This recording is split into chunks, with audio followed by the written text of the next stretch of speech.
Hello, everybody. Welcome back to the Living on the Verge podcast. It's me, Virginia, and we are back in our regular format. I hope you really enjoyed the summer series. We just concluded that over the Labor Day weekend. If you listened along, thank you very much. If you haven't, go back and listen. We covered the trip that we had over the summer to Europe, including a 10-day European cruise and visiting Spain, France, Italy, a tiny bit of Monte Carlo, and well, we can say that we were in Tunisia, but we didn't set foot in South Africa. So it was nonetheless an amazing, amazing vacation. And I tell you all about it in our summer series that kicks off back at the beginning of the summer with a taco crawl that my eldest son and I went and did in Whittier and Pico Rivera, kind of reminiscing on the good old days. And so I urge you to go back and listen. And in case you don't know, we are now on YouTube. So please go there and subscribe. We can use your support. We always appreciate that. Today, going back to our normal format, we will be having 2 episodes per week. There'll be a third episode on those weeks where I have a podcast guest.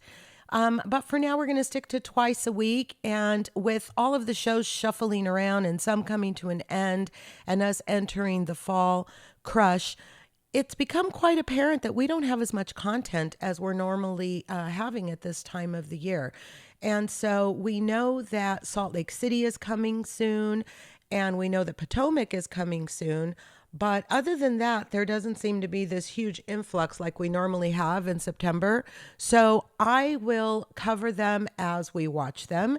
And today we're talking about the episode of Orange County that has the internet ablaze and abuzz with all of the drama. I'm talking about the episode where Kiki Monique, a very well-known podcaster, makes an appearance on the Real Housewives of Orange County to clear up a story that has really kind of gotten out of control. And the most fascinating part of it all is the Persian dinner, aka ambush lie detector test party that Emily had. We're going to get into it all as I watch this episode, and I'll bring you right along with me on my thoughts. The episode opens with Shannon taking her dad, Gene the Machine, to celebrate his 96th birthday at Javier's restaurant. Now, a few things. First of all, the confessional look that Shannon is sporting today is absolutely flawless. The dress, the hair, the makeup. You look gorgeous, Shannon. Lean into that look more than you're leaning into the Chanel buttoned up Jackie O look. It really makes you look younger, and I love it. So they're at Javier's, and one of the things that I noticed that's really funny is that Shannon mentions the fact that, oh, I never noticed there's an ocean view. How many times have you been there? I have seen this show record there on numerous occasions, so I can't imagine that this is the first time Shannon noticed the vast expansion of the ocean as the view from the restaurant. But even more funny than that is the fact that she's shouting at everybody. It's obvious that at 96 years of age, Daddy Gene, probably struggles a little to hear. And so Shannon has become accustomed to speaking to him at a certain volume. And she doesn't need to be shouting at the server, though. The server comes over and she's talking to him in the exact same way that she's talking to her dad. So I just thought that was kind of funny. They're talking about, well, Jean's dating life and Shannon's lack of dating life. She says that she doesn't really want to date right now. She just wants to be happy and be alone. And I don't see anything wrong with that. I think that Shannon could probably use some time alone. So we get the montage of all of Shannon's previous relationships, including David Beador, who was in the news recently yet again for domestic violence, alleged issues with his wife, who is the person who he left for Shannon for, sorry. They were all over the internet a couple of weeks ago. I guess he had filed a restraining order against her and then she against him. And then I saw another tidbit just maybe a few days ago that said that they were back together and that they had not in fact filed for divorce.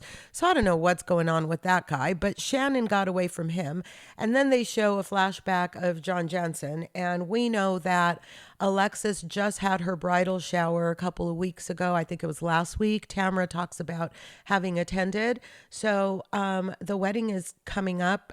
Don't think Tamara was supposed to spill the beans, but she did I guess inadvertently mentioned that the wedding is in October when she was talking about having attended the bridal shower. So we know that Shannon escaped the nuttiness of John Jansen, and I think it would be good for her to spend some time alone. I'm not mad at this. Enter Marilyn Monroe singing Happy Birthday, Gene the Machine to Papa Gene as she gives him this really cute hat that says Gene the Machine, and he's appropriately embarrassed and touched, and Shannon thinks it's hysterical. I thought it was a really cute moment, and if this is what we get of Shannon's storyline this season, then I guess it's better than some of the alternatives, right? And at long last, we get to meet the infamous Kiki Monique, radio podcaster and new housewife, or at least friend of. Listen, this lady has had more space on the Real Housewives of Orange County this season than a lot of the men. I sure expected to see a lot more Slade Smiley than I'm seeing. We've heard Kiki Monique's name mentioned a million times. So we're back at Mozambique, and Kiki shows up to have lunch with Gretchen and Gina, who just want to get to the bottom of everything that's going on with Katie. What did Katie say to whom? What's true? What's not? We're about to find out. So here's the deal. We have it on film that Katie swore that she never said anything to Kiki Monique about the fact that Gretchen had said she got drugged and had gone to the hospital 17 years ago at Naked Wasted. Well, we have Kiki Monique saying the exact opposite. She tells us that she had had lunch with with Katie, and about 7 minutes into the lunch, Katie starts talking about how Gretchen had told them that she had gone to the hospital the night after Naked Wasted and had been drugged. She had tests to prove it. What the hell? This is completely contrary to the hand to God statement that Katie made in the van. Kiki says she got the impression that Katie just wanted her to do something with that information, so she decided to just hold on to it. And Gretchen points out a really, really important fact. She and Tamara have not been friends for the last 17 years. So if she had something on her that could ruin her, would she not have done something with it before now? And oh, by the way, this is stuff of, legal matters. This isn't just somebody talking gossip about somebody else or saying something that might be, inflammatory. This is illegal. They're talking about one person drugging another person. So I think that if there were any truth to that, Gretchen would have pressed charges all of those years ago. What a great storyline that would have made. No, something else is amiss here. Kiki gives us another morsel of gold. She tells Gina that she was talking shit about her also, and that she had implied that Gina had made a racist comment. Now, all of this is alleged, but it's coming straight from Kiki Monique on the show. She says that Katie told her that she had said she wanted to wear Asian designers, and at one point, Gina looked at her and said, "Is that an Asian designer?" with that kind of sarcastic look in her eye. And Gina tells us, to correct the record, that it is because Katie had made such a big fuss over the fact that she was going to be wearing exclusively Asian designers to give them exposure at, because she had a platform. What a fabulous idea. And then, without any notice and out of the clear blue, Katie started showing up wearing Balmain and Balenciaga and other designers that were not Asian designers. So Gina was kind of, poking the bear, if you will, and pointing out the hypocrisy, if anything. This is in no way, shape, or form implied racism, is it? The scene with Kiki is short and sweet and to the point, very effective, but she doesn't hang around. I'm curious to know how long that lunch actually went and what other conversations were had, but it was very apparent that Kiki went on this show to clear her name and she was tired of the nonsense. Good for you, my girl. You looked gorgeous. And the invitation stands. If you ever want to come on the Living on the Verge podcast, you are one of my dream guests. So please, please, please consider coming on and telling me a little bit more about all of this. So she leaves, and then Gretchen and Gina get to talking, and Gina feels bad because she brought Katie on, and Gretchen can't believe that this is actually happening. You guys, here's my feeling on this whole thing. There's something deeper going on with Gretchen. Why is she so emotional over the fact that Katie was caught lying when all season and even last season, Katie was a known liar? It seems to me like she is more affected by the fact that this is out. And I have a theory. My theory is that she did say something at the night of the dinner at Mastro's. She may have embellished. She may have, said, I felt like I was roofied. Maybe she didn't even use that word, and that's why Jen was so perplexed by the whole thing. But Jen was there as well, and she knows that there is some truth to this conversation. And I think Gretchen is shitting her pants because she cannot believe how close this all got to getting out of control. And I've said it before. My thought is Gretchen knew that Tamara and Eddie would have come at her and Slade hard with a ridiculous lawsuit if she would have been making these allegations without any proof. So that's my feeling. And luckily, you get to have your own, you can think whatever you want, but I think I might be onto something. We know this one isn't over yet, and we know we're going to have a lie detector test, so stay tuned. Let's move on to the Dubrows. The Dubrows are playing poker, and they are kibitzing and discussing the sale of the house that they bought last season on the show. Honestly, there's not a lot of substance here, but it is nice to see the family together. First world problems to have 2 apartments in LA, one on the lower floor where everybody sleeps and you guys all have dinner, and then a sexy time penthouse. Okay. Maybe it is time for Heather Dubrow to move away from the Housewives of Orange County. She's at her rental in Los Angeles playing poker or Texas Hold'em or whatever the heck it is with her personalized poker deck. And I just don't know if she fits. Okay, a shiny moment for me. Did anybody else get a huge laugh out of her meme? She does a lot of those dancing memes. I guess it's for TikTok. I saw it on Instagram. And she's wearing this long black dress and she comes out doing this dance with these Louis Vuitton clogs. Her feet look humongous. Well, I wasn't the first one who noticed that. I didn't make a comment or anything.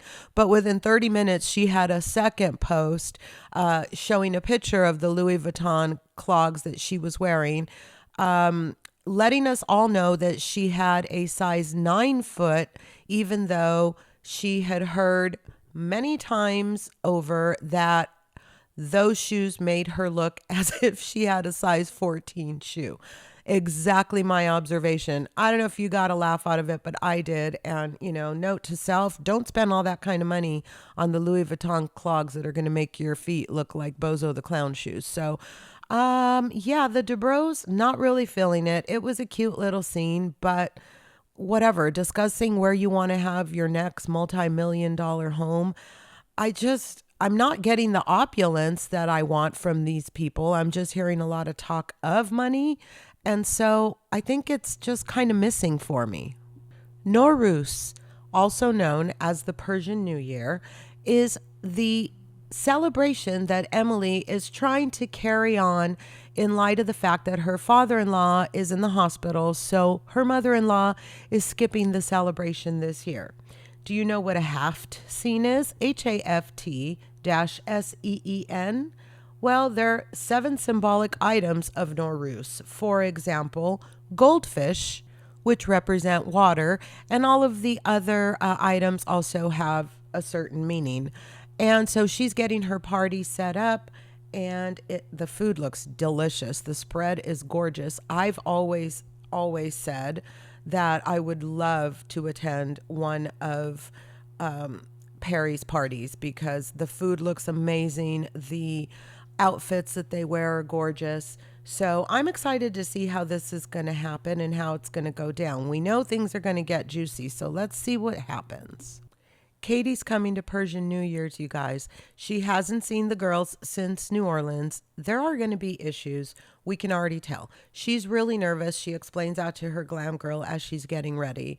And I just want to say, I love that.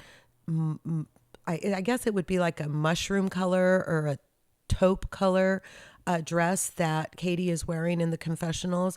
That is also a very good look, Katie. And so when I find something nice to say about someone, I'm going to say it. It doesn't matter how I feel about them.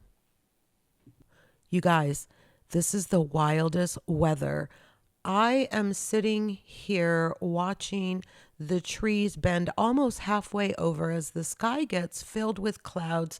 It gets dark and we have these $50 size drops that are falling from the sky for maybe 30 seconds and then they stop and then they start again. It's very tropical. I feel like I'm in Maui or something right now.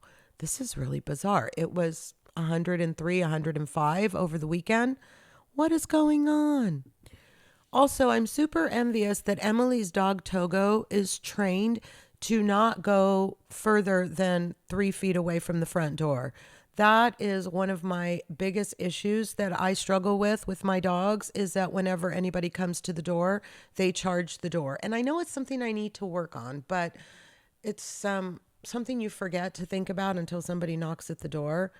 Watching Togo stand back and allow a guest to come in abated or bothered is pretty great. So I'll put that back on my list of things to do now that things have slowed down in podcast land.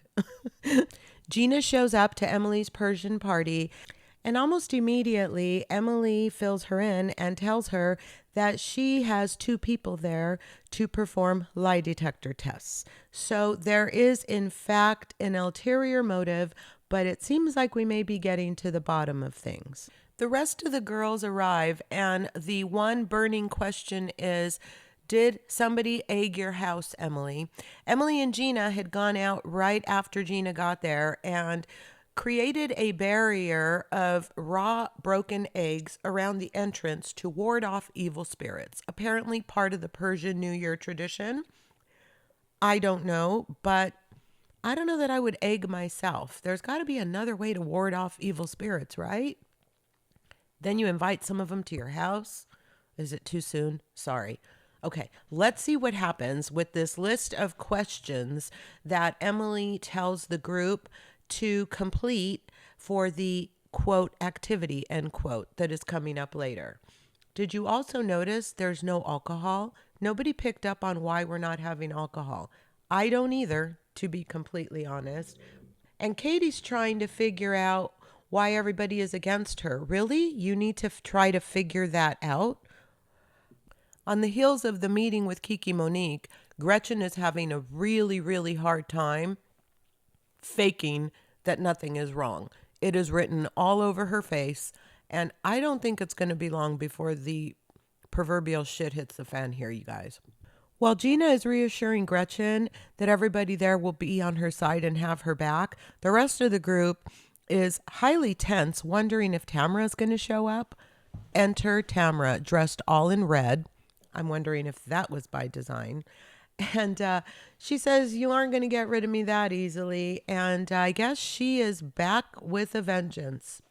Gina decides to nip it in the bud and immediately apologizes. And then Tamara immediately apologizes to her. And Gina is kind of shocked and taken aback and kind of happy. Meanwhile, back in the kitchen, Shannon is talking shit about how an apology isn't going to solve everything. But if I remember correctly, Shannon, there was a time when you told Heather Dubrow, "You've apologized 100 times, you don't know what else you can do." So sometimes an apology is all you can do. And maybe you should show a little bit of grace.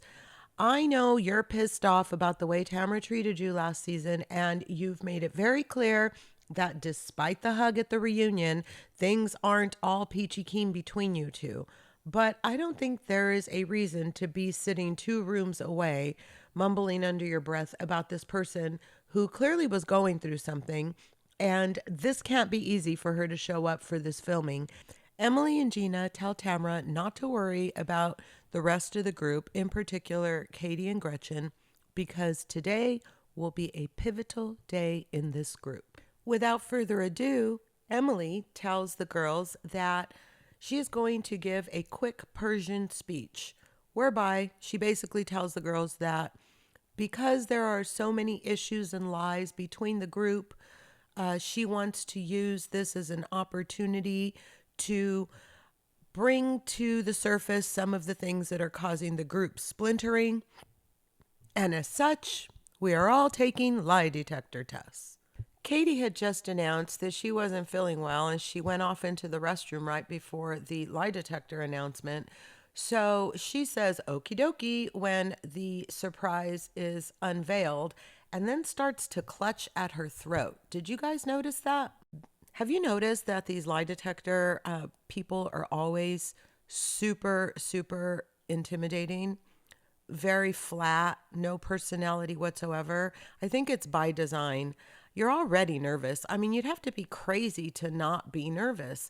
I took a lie detector test many, many years ago. It was for a pre-employment situation. I was going to be working at a jewelry store, and I was nervous, and I had done nothing wrong in my life. I was a young girl and really had nothing to worry about, but I remember being nervous. Well, guys, the lie detector test accounts for that. How legit was this one? I don't know, but it looked relatively good compared to some of the others we've seen on, these shows. And the girls are, they're concerned to whatever degree they need to be concerned, depending on what they did, I guess. Katie's shitting in her pants. Let's see what happens. So they start asking all of the basic questions, and I can't help it. Is your name Emily? Yes. Is your name Gretchen? Yes. They ask Jennifer, what is half of 10 times 5? And she answers 5. Oh, Jen, this is going to be a long test for you. So let's listen. Answers. Is your first name Emily? Yes. Is your name Jennifer? Yes. Do you know how to ride a bicycle? Yes. Do you intend to lie to me today? No. Would you rather be a housewife of Beverly Hills? Are you currently keeping any secrets? No. What is half of 10 times 5? 5. Oh, half of 10 times 5. Can you speak any Russian? Нет. Do you intend to answer truthfully? Yes. Does Travis have big balls? I mean, I'm sorry. Wait, I'm sorry. Let me compose myself. Do you talk badly about Heather Dubrow in front of your children? I went over and I babysat, and they're like, we don't really like Heather. She's mean to our mom. Were you really told you were on the spectrum of autism? I am on the spectrum. Did you say you keep Heather around for her real estate contacts? You told Katie that the only reason you keep me close is because of my real estate connections. Did you call the paparazzi to meet you at Disneyland? Katie says that you call the paparazzi and you tell them where you're at all the time. Did you make contact with Slade's ex to dig up information? Michelle called me yesterday. She says you called her fishing for information. That's a lie. Did you make out with multiple men in Newport? Do you think you're better looking than some of your castmates? Do you want a friendship with Tamra? I think that I could possibly make myself so nervous that I'm gonna screw it up. No, I'm telling the truth. Okay, Katie, you're next. Okay. Hi, how are you doing? I'm not sure yet. You'll be okay. Gretchen, your turn. Hi there. Hello. You ever taken a lie detector test before? No. Please do not lie to me today. So, This makes me so anxious. polygraphs don't work off of anxiety. I know, just but so you know. I'm anxious of this. Are you normally an anxious person? While with this group, yes. Okay, let's do it. Can I keep my eyes closed? You can totally do that. Okay. Did you play the recording of Shannon for Alexis? No. Have you planted stories about Tamra in the media? Oh my God, my heart is pumping. Have you leaked any stories to the press? No. Oh, I feel sick. Who wrote this question? Did you go to the hospital after Naked Wasted? No. Did Gretchen tell you that she was drugged and went to the hospital? Yes. Did you tell Katie and Jen that you were No. drugged? Did you tell Kiki that Gretchen said she was drugged and hospitalized? No. Wow, you guys, it's a lot of questions, a lot of information. I kind of wish we had gotten access to each of the girls' pamphlets and all of the questions that were asked, but I know that would be ridiculous. I just like uncovering the truth, and who knows if we're ever going to get another chance like this again, because there's a lot of talk going around the internet and around the Bravo-dom that this is a trick that's been done to death. I think it was done on Beverly Hills. I can't remember a couple of other franchises that have done lie detector tests. And so I'm with the masses in that this is not an effective way to entertain us, but I can't see another way around it in this situation. At long last, the highly anticipated results. Emily thinks she's a better attorney than Shane, and she passed on the question about whether or not she talks about Heather in front of her children. And remember how Gina was accused of only being Heather's friend for the real estate contacts that came up last season? Well, Gina answered no, she never said that, and she passed. If you were to subscribe that I have subscribed that this nonsense is actually genuine, then Tammy Sue's about to redeem herself. The first question is with regards to Slade Smiley, and she said she didn't know whether she called or the ex called, but she did speak to her, so she answered yes. She was truthful. In the cutaway, Gretchen says that there's a manipulation and an intimidation to everything that Tamra does, and I don't think it's really that serious, at least not current day Tamra. I think that she has really settled down. That's just my opinion. And then asked if she wants a real friendship with Shannon and whether she misses it. She answered yes. She was told that was truthful as well. But she failed the question of whether or not she was really told that she was on the spectrum of autism. And when they show the cutaway, it clearly is a matter of semantics, in my opinion. And I don't know. I think if I was told something that shocking at this stage in my life, I would probably fumble and stumble with the semantics of the words. So in this case, maybe it's just because I like Tamra, but I'm going to give her the benefit of the doubt. And apparently Jennifer did not have a hidden agenda when befriending Tamra because she answered no truthfully. But then she had a really strong reaction when asked if she had any reservations about marrying Ryan. And she failed that question when she answered no. Food for thought. And here are the two burning questions for Shannon. Have you made out with multiple men in Newport Beach? To which she truthfully answered absolutely. And does she want a friendship with Tamra? She said him ha, maybe, and also passed that truthfully. I'm so sorry to say this. I used to love Shannon. Like, early day Shannon was so fun, but this girl may need a pause. Her storyline is... Sorry, I had to yawn. And Fancy Pants admits that she would rather be a Real Housewife of Beverly Hills. I think the ladies over at Beverly Hills might have something to say about that. Just my opinion. The girls do not take well to that. And Heather says that she knew that they were going to be upset, but it's because it's closer. And having already sworn on her children's lives, she failed the question about whether or not she called the paparazzi. We all know that Heather Dubrow probably did not personally pick up the phone and call the paparazzi, which is why she answered no. But we also know that her subconscious probably knows that her publicist or somebody very close to her did. And so who cares? I'm, believe it or not, Team Jennifer. Be fabulous and admit that you could pick up the phone and the paparazzi will be wherever you summon them to. It's Gretchen's turn, and confusion all over the place because Gretchen passes with flying colors when asked if she told the girls, in particular Katie, whether or not she had been drugged the night of Naked Wasted. She answered no. If she had gone to the hospital the night of Naked Wasted, she answered no. And if she had ever spread gossip about Tamra, and she answered no. I know they're not 100% accurate. I know that Gretchen was wearing a really thick jacket, and I do remember it having to be almost skin to skin. So I'm a little confused about all things lie detector tests, but somebody here is liar, liar, Katie's on fire. Let's see what happens. It's Katie's turn.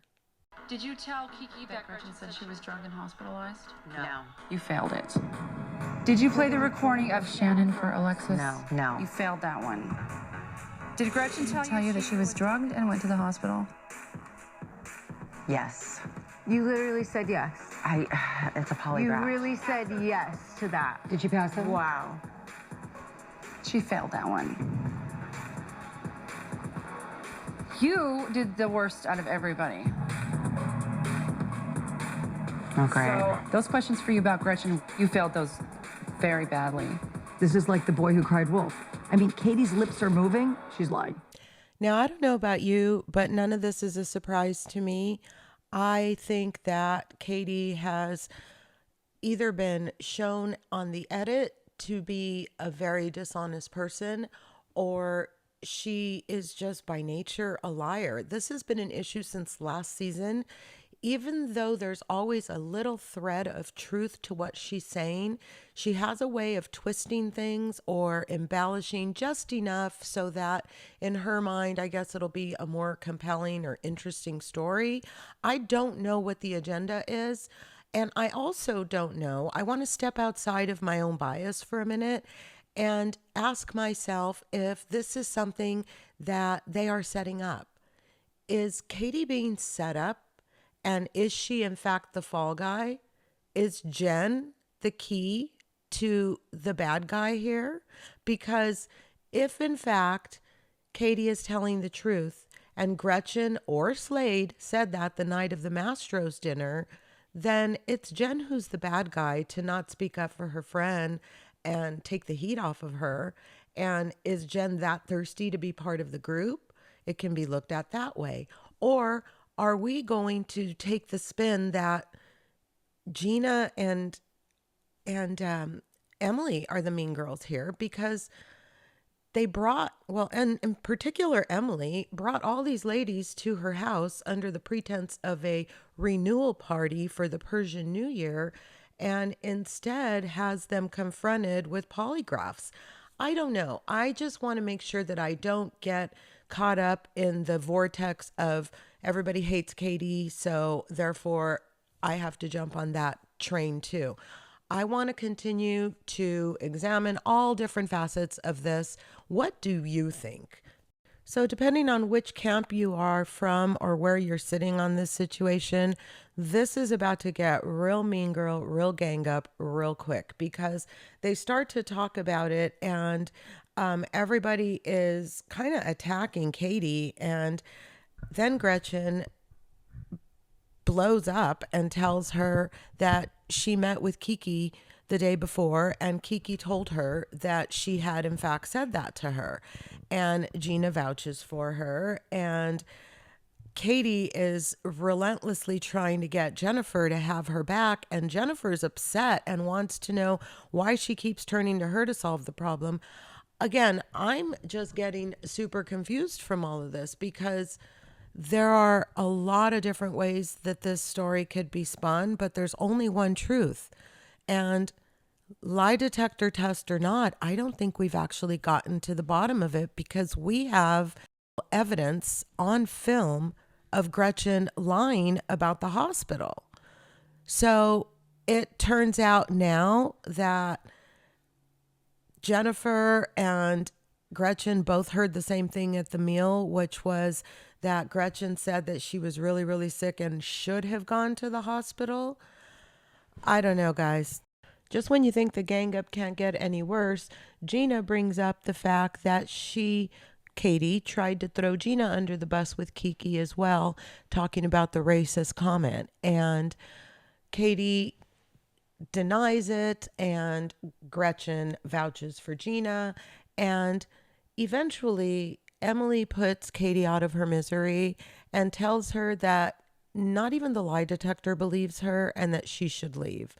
Katie leaves and goes outside and tells her producer that she's really upset because Jen was there and Jen heard the same thing and she just didn't have her back. And she maintains that all of that is still true, regardless of whether or not she failed the lie detector test. Meanwhile, the girls are simultaneously unraveling all of the different lies, and that's how this episode ends. I don't think that this is done yet.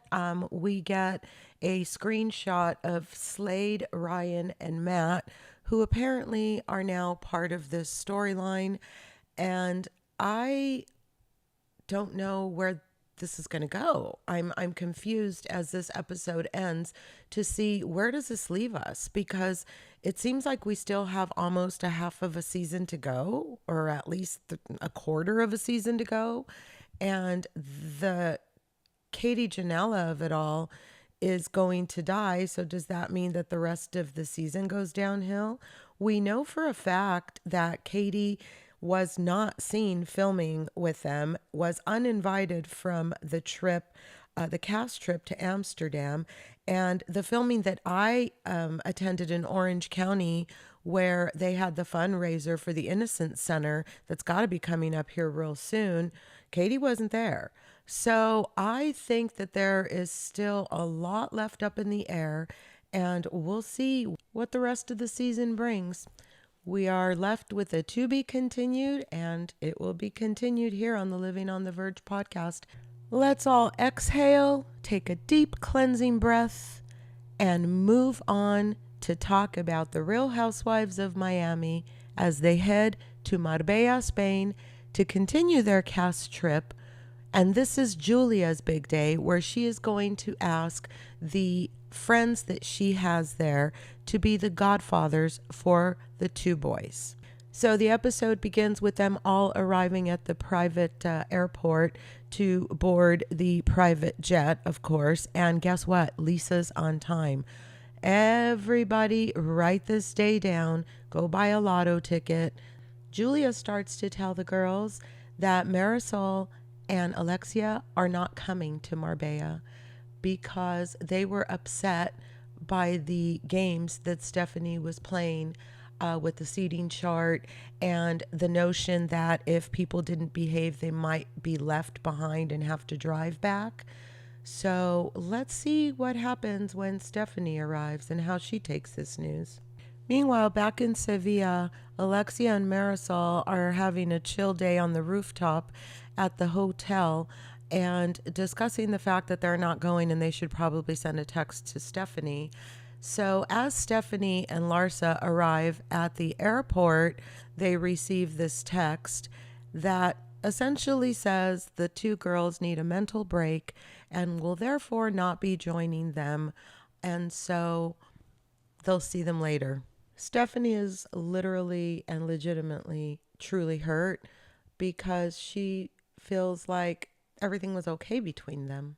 Julia tells Stephanie that the girls did not want to be beholden to her, and Stephanie's feelings are truly hurt. She says that she's not that bossy and that she doesn't understand why Julia's getting ready to go on her plane if she feels that way.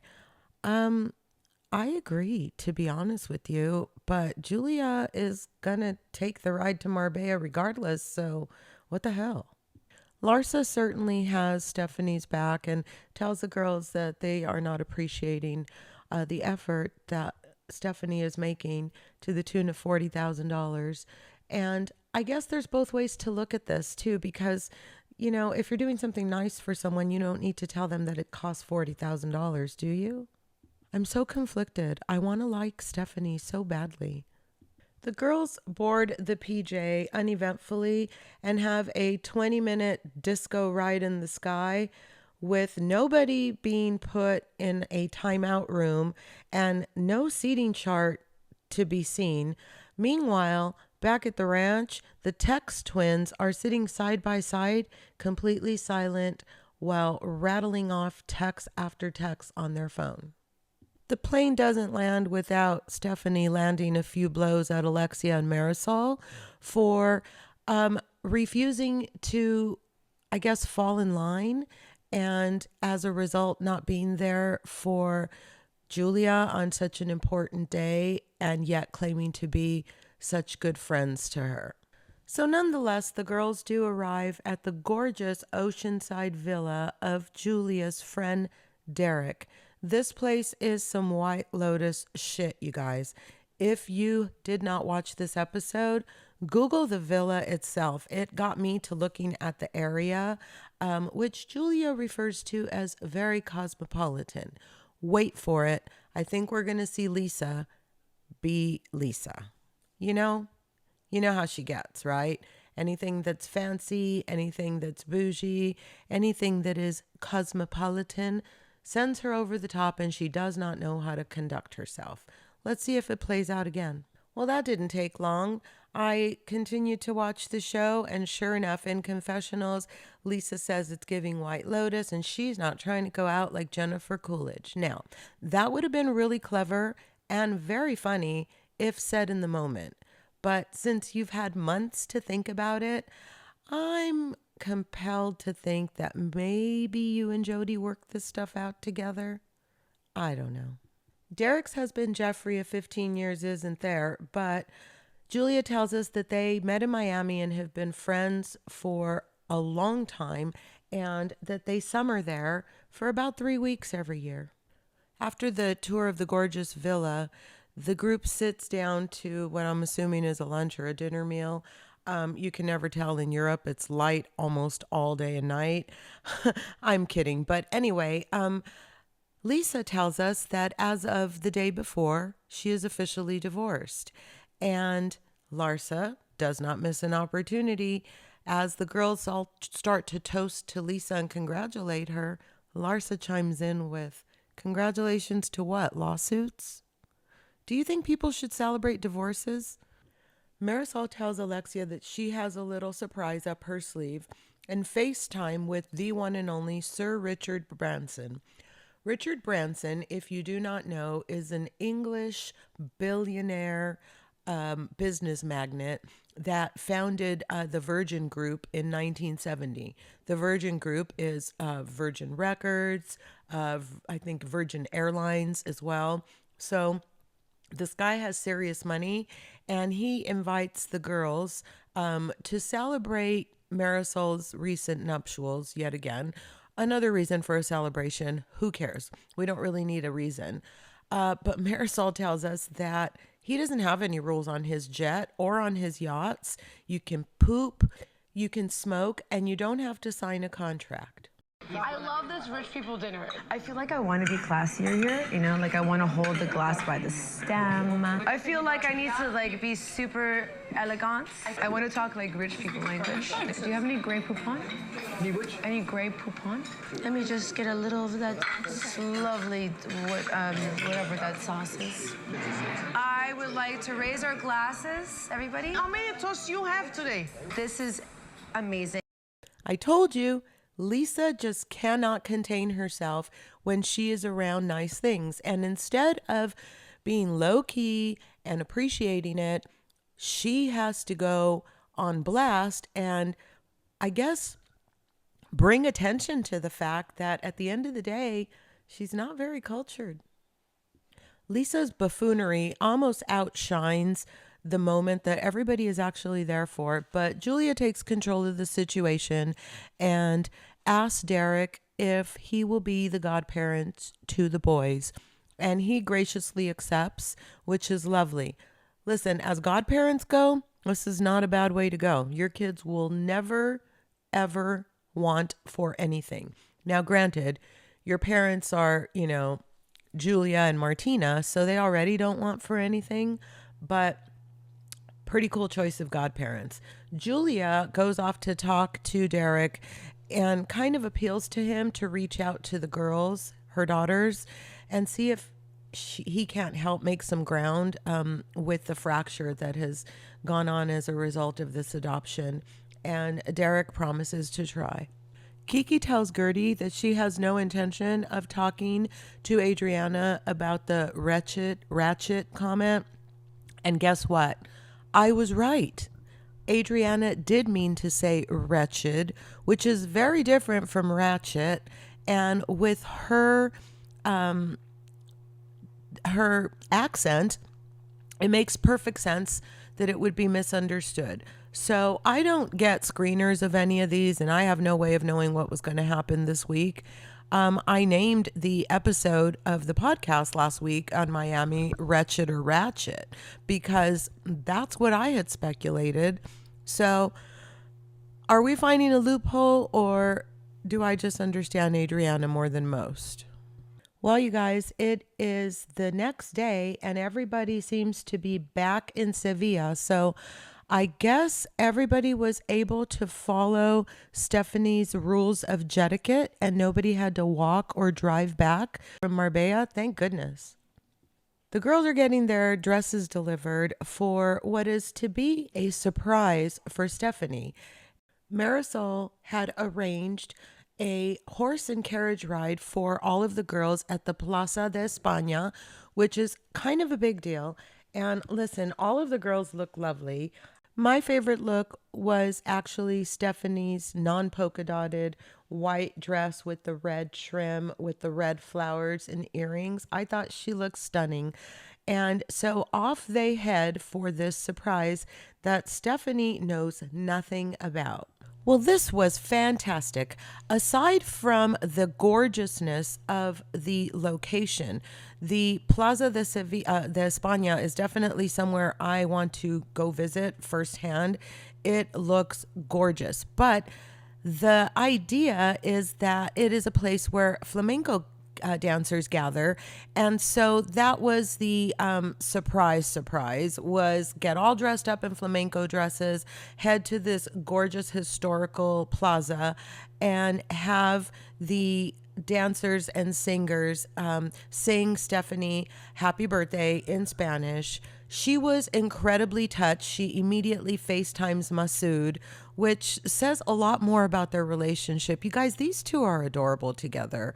And she is teary-eyed and super, super warm and fuzzy over the gesture. So it's a win for everybody. Yay! Stephanie leans in the moment, but in confessionals tells us that she's very confused by this behavior given what Marisol just did. And I think it's because, as she tells us, she is not used to having a group of girlfriends, and therefore she is not used to the games that girls can play when they're being catty. And 1 second they don't want to speak to you, and the next second they're celebrating you. We all know or have been a part of a group like this at one time or another in our lives. Well, we knew it wouldn't last. The girls head off to explore the plaza and the castle, and before long, Stephanie asks Alexia to step off so they could chat about why they didn't show up to Marbella, and Alexia's bothered that Marisol wasn't included. This to me is giving I need my backup here because I can't defend myself. Alexia is, instead of standing up and saying like, yeah, Marisol needed it, but I needed it too, or whatever, she is essentially saying that she was there for Marisol because that's what Marisol wanted to do. Listen, I think this is double speak, and if you ask me, I think that Alexia is just really threatened by Stephanie. Stephanie tries to get her response in, and Alexia tramples all over her words and interrupts her to tell her that it doesn't have to be her rules all the time. So that sounds like threatened to me. Well, we knew that it wouldn't last for long. The calm and peace and flamenco dancing of it all is what I'm referring to. These are just two strong-willed women, and neither of them are willing to back down, be quiet, and listen to the other one so they could solve their problems. We see in the flashbacks that Alexia was more on board than she's letting on, and it was Marisol who had kind of a bad taste in her mouth over the whole notion of assigning seats and having a seating plan and all the rules and all of that stuff. Larsa admits that she at one point had said that she didn't know if she wanted to be on the same plane as Lisa, but truly it was Stephanie who took it upon herself to want to come up with the seating chart and, the timeout room with the closed door and all of those things. I think that this is a little bit of gaslighting going on. And within seconds, it turns to the fact that the reason that the girls didn't want to go is because they didn't want Stephanie to be dangling a carrot over their heads about what she had done for them. The truth is revealed. This goes nowhere good very quickly, and before long, the girls decide to head back because Lisa and Larsa are at it, and Stephanie is calling Marisol and Alexia twins, and that they can't speak without the other, and so on and so forth. And Stephanie is just not going to give in. She's bothered by this. Kiki, Gertie, Adriana, and Stephanie head out, and Stephanie tells the girls that she doesn't understand why they were acting that way. And then Kiki wants to interject to say something pretty important. She says that even though she and Adriana had their issues the day before, they were able to put it aside to, for the greater good, in other words, and get on the same plane. And yet, that can't happen with Alexia and Marisol and Stephanie. And that's the part that baffles her. But beautiful moment, Adriana takes the time to apologize, uses the opportunity to tell Kiki that she's sorry and that she misspoke and that the word that she used had double meaning and that she did not mean to say that to her.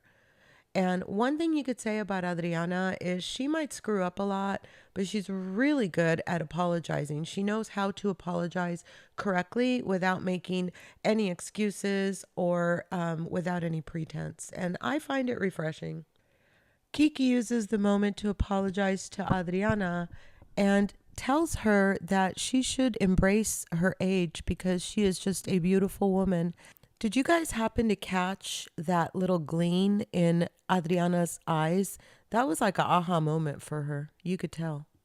Well, as the three groups that are fractured commiserate, God is sending messages because they suddenly smell this distinct odor, and it is a funeral that is passing by down beneath as Alexia, Julia, and Lisa are commiserating on the rooftop. Ay, Dios mío, Alexia says. How could we be having this conversation while this is going on down below? The girls gather to look over the rooftop to see that indeed there is a procession with a funeral below, and Alexia thinks that it's God's way of sending a sign that they need to listen, open their minds and their hearts, and that there's no real time. Can I spend just a moment talking about Alexia's confessional look, the champagne off the shoulder dress, the side part with the soft waves? Absolutely stunning, Alexia. Gorgeous look for you. The girls hope that the other girls are also watching this parade and having a moment. And in fact, they pan to Stephanie and Larsa, who are hands held, praying, mostly for themselves. And in my opinion, somewhat making a little bit of a mockery out of the situation. But that's neither here nor there. And this episode is done.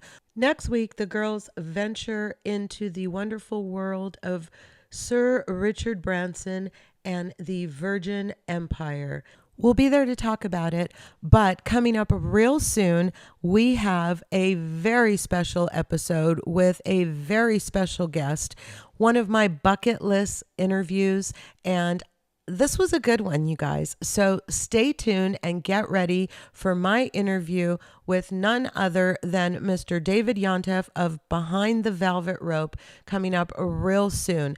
I hope you've enjoyed this episode. We'll be back real soon. Until then, you go out there and live your best life. I'll be here living on the verge.